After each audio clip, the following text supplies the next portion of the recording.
There's one more myth that we could touch upon before we move on to the next stage of this discussion, and that's the myth, only it's not a myth, quite a myth, but it's a kind of a motif, mythological motif maybe, and that's the story of Mercurius, who has a connection with the ancient Egyptian god Thoth, the god of communication and wisdom, I think. So maybe Mercurius is a development of Thoth, and also Hermes, who we're more familiar with.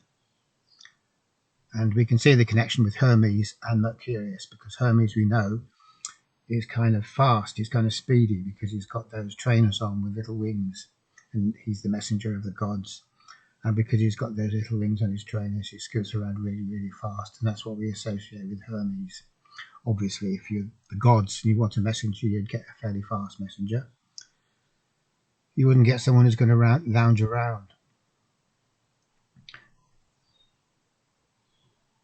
But the flavour of Mercurius in the alchemical treatises is much more specific. And the story of Mercurius, what happens with Mercurius is that he gets drawn into matter, or falls into matter, and gets imprisoned there.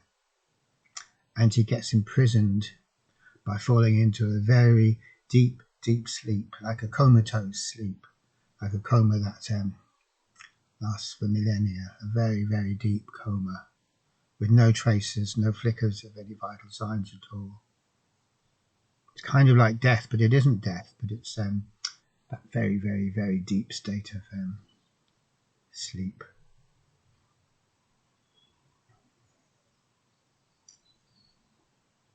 So Mercurius, the spirit Mercurius,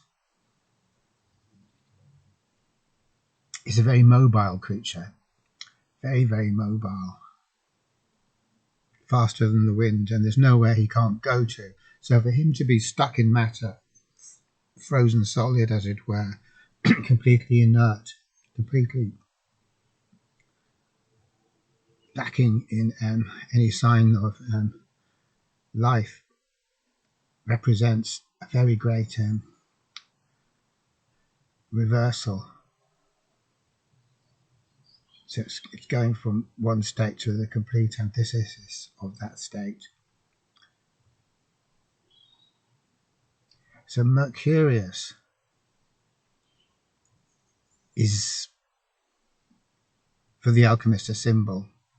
And alchemy is very, very rich in symbols.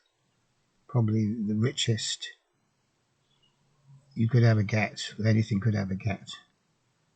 It's super dense, super full of symbols, and not easy symbols, not easy to understand. But Mercurius symbolizes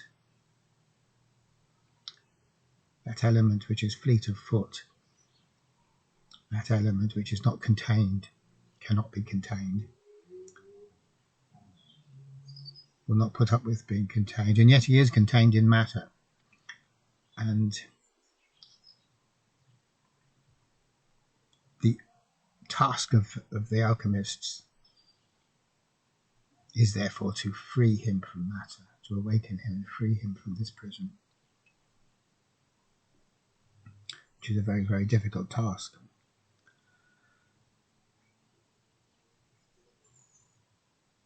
And it involves the alchemists work on themselves, transforming themselves.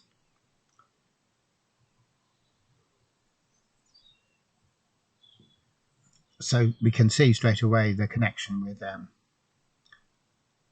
first two myths that I talked about. But what's particularly interesting about Mercurius is that we find that if we look at him in terms of one key characteristic that we can ascribe to him, a way of looking at Mercurius, is to say that this key characteristic is mobility. And if we look at things in terms of mobility, this throws a whole new light on the psychology of the situation. And we can use that way of looking at things very fruitfully. So what we can say is that when Mercurius is imprisoned in matter, his mobility is 0.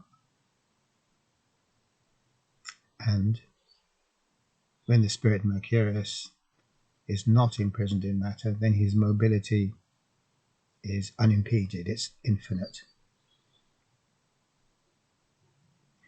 And infinite mobility doesn't just mean that you can go anywhere you want very, very quickly. It's even more mobile than that. It's taking it beyond that. And so when we are infinitely mobile, or when Mercurius is infinitely mobile, he isn't contained in any point within space. He's everywhere. That's how mobile he is. So he's not contained within a framework. Frameworks always contain. They say, you are here. The sign saying, you're here. And everything about where you are is defined, because that's what location means. You could hardly have a location if every parameter of your location wasn't defined. So it can be seen that the great big framework of space-time itself locates us in that way. So what this is implying is that Mercurius is somehow free from the constraints of space-time, the space-time continuum.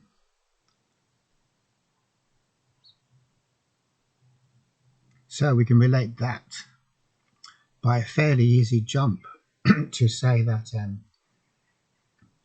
what we're talking about here is non-locality. And non-locality is a eminently respectable notion in physics.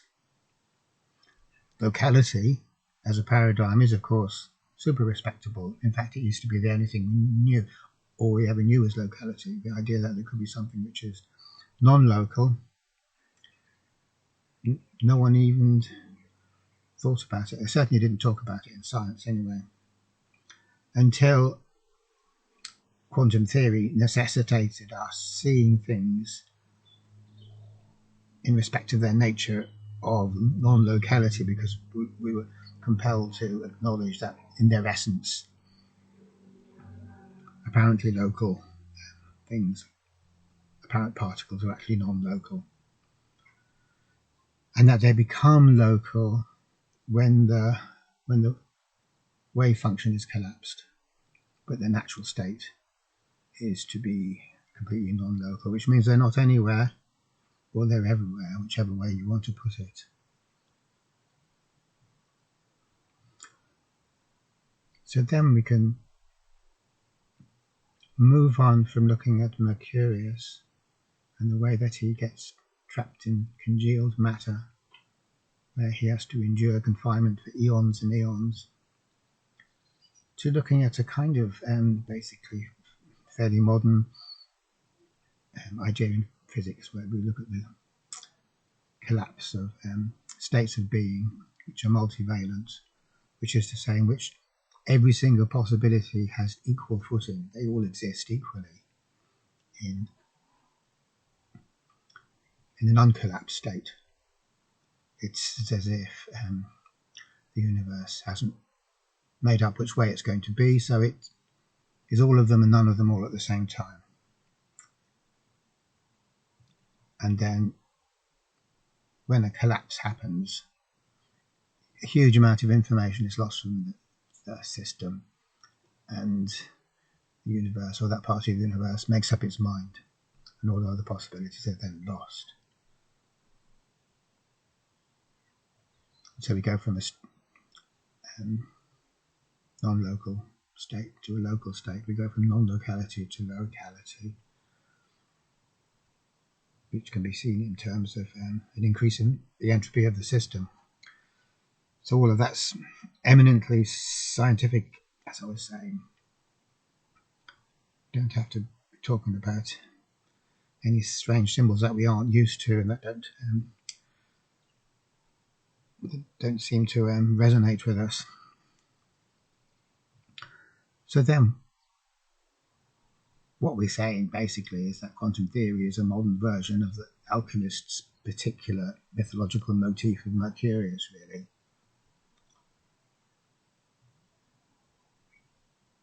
And we're also relating this to the idea of the game of God and the idea that we're all imprisoned in the false world or the false creation, which was created by the demiurge. So all of these approaches can be put together, and they're not at all different from each other, really. And so we can also relate this not just to the cosmology side of things, where we look at the universe collapsing from a symmetrical state to a non-symmetrical state, a state which is undefined and untangible, to a state which is definable and tangible. We can also relate it to the psychological situation, and we can say that our psychological situation is basically made up of two things. It's made up of the thinking mind on the one hand and consciousness on the other. So the thinking mind is a framework, and it acts like the demiurge because it traps us in a false creation. So we have all our thoughts about the world, and needless to say, we do have thoughts about the world. Even when we don't know that we have thoughts about the world, we have thoughts about the world, and we're creating a world out of those thoughts about the world. So we create a world which isn't the world, used by our thoughts about the world, and then we get trapped in that virtual reality, that simulation, which we don't know to be a simulation. So that's the Gnostic myth, and the most basic application to psychology there is.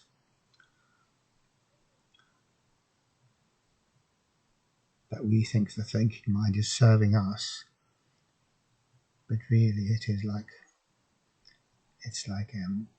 the false creator God who's creating a whole universe for us. Only it's a limited universe, a very, very limited universe, and a sterile universe when it comes down to it, because there's nothing actually real or fruitful or generative, or there's no real actual potentiality in it.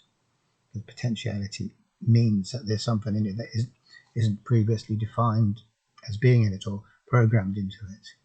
There's actually a deepness to it, a depth to it, would be a better way of saying it.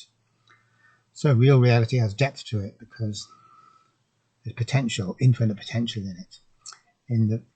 In the mind-created virtual reality, the one thing that we can say about that is that there is no potential in it, no depth in it, and there can't be, because the mind-created virtual reality is only what the rules or the program specifies as being in it. That's the whole point of it. There can't be stuff that isn't specified as being in it. So though it can be immensely entrapping and immensely distracting and immensely immersive, it doesn't have the quality of having any potential in it at all. And that is the nature of the prison. That's why Philip K. Dick talks about the black iron prison in the way that he does, because it really is a prison, because it's got no potential. It just has the illusion of potential that we're always chasing, but that never actually comes to anything. So that's one thing we can talk about when we're talking about psychology. And the other element is consciousness. And consciousness we can simply relate to non-locality, because consciousness is everywhere and nowhere at the same time. And more than that, consciousness, we can say, if you want to try and talk about consciousness, which we do in this particular situation, we can say that consciousness is where every single possibility, competing possibilities or contradicting possibilities, every single possibility is equally allowed, with none of them being given any greater weighting than any other one. So that means everything is true, and nothing is true. Because everything is true, nothing can be true, because our normal sense of true has to be created by contrasting what we say to be true with what therefore becomes untrue. So it's a figure ground thing. We make everything else untrue, and then we make one particular thing true, but it isn't really true. It's only true because we've thrust everything else into the background. So when we don't do that, when we don't do this figure ground thing of emphasizing a particular way of looking at things at the expense of all other ways, then what we have is consciousness, which is kind of like light which doesn't have any shadows. There's no entropy in it, in other words. If we'd ignored a whole load of viewpoints and only seen one as real, then that's entropy, because there's unavailable information. But when all possibilities are held equally, and I know I keep on repeating this over and over again, then there's no entropy in that system. So that's like light with no shadows. And that we can say that is a good way of talking about consciousness. So consciousness can be equated to Mercurius there, which wouldn't have been surprising for an alchemist. I think any alchemist would be happy enough to have that as another way of looking at things, as long as we're not trying to be too literal about this thing called consciousness, in which case it would stop being a metaphor, and we'd be trying to make some kind of rational definition. Consciousness is this, which implies that consciousness is some particular thing, which in the scientific community at the moment, and all the people involved, well, not all of them, but a lot of the people involved in consciousness research, they do imagine that consciousness is a thing, and they're trying hard to define that thing or say something meaningful about it. And that's a bit of a joke, of course, because if consciousness is the state of original symmetry, the state in which all possibilities are given equal footing, equal credence, equal weighting, if it's a non-local thing outside of space and time, how can we possibly define it or say anything about it? It's obviously we're barking up the wrong tree in that case. We're barking up the wrong tree, and there's a bunch of squirrels up the tree pelting us with acorns because we're so damn stupid. That's what's happening with consciousness research at the moment. And following on from this, I imagine that people could say, okay, you can't talk about consciousness like that, and say that all it is, or all in inverted commas, is every single like the universal set, every single possibility, with none of them being particularly emphasized. I mean, if you want to say things about consciousness, you have to define your terms more precisely, and you have to do research. So where's the research for this? And the reason I'm saying that, or going down that particular taking this particular tack, is because, of course, that is a big joke. That's the same joke. How can you do research on consciousness? I mean, research is a great thing, and the whole paradigm of doing research to kind of show that what you're saying is true, there is evidence to back it up, marked a huge jump forward. Because before science appeared, what we had is just people saying what was true, and you were discouraged from looking for evidence, both either against it. And that's how the belief structure survived, is because you were strongly discouraged for looking for it, questioning it or looking for evidence that might disprove it. So along comes science and says, well, prove it. And only if you can prove it, or only, to put this a bit more accurately, only if, as Karl Popper said, only if we can't find any evidence against it. And implicit in that is the idea that, well, we can't yet, but we might do further later on, then we will provisionally accept it as being true, because we can't find any evidence against it. So that's the true spirit of science, which I'm not knocking. I think that's great.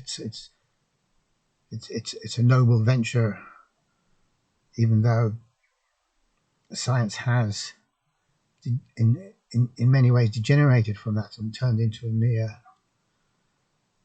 experts have proven bullshit type thing. Experts have shown blah blah blah blah blah, which is not in keeping with Karl Popper's philosophy of science at all.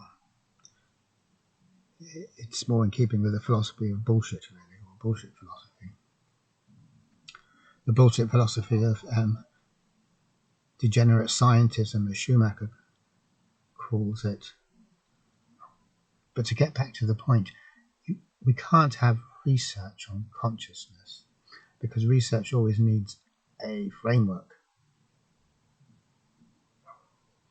And what framework can consciousness be captured within if the very nature of consciousness is that it is not that which is defined or captured within a framework?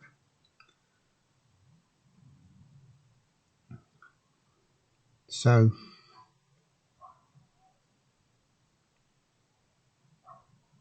we have said something meaningful about consciousness,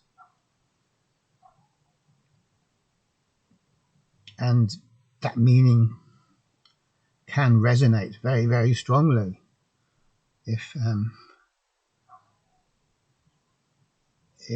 we are able to move out of the strictly rational way of looking at things. Obviously, the rational way of looking at things is never going to appreciate non-locality. It's never going to appreciate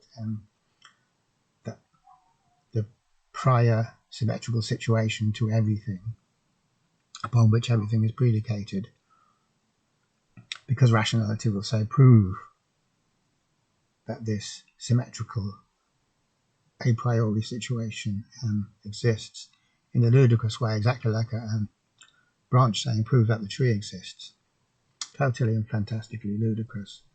And the problem is that when we're in the shoebox of the thinking mind, we can never see that categories aren't an actual essential nature of reality, that we create them ourselves, that we're trapped in our own shoebox, we're trapped in our own device, and then we huff and we puff and we try to act like ours is the only right way of seeing things, when actually we're on the road to nowhere. And the only things we can admit as being true are so vanishingly trivial as to be not even worth the effort of bothering to say that they're true in the first place, which is something that Jung said somewhere about psychology when it starts thinking it's all about research. And it isn't. Psychology isn't all about research, really,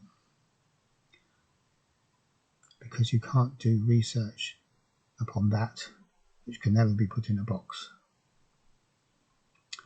Okay, thanks for watching.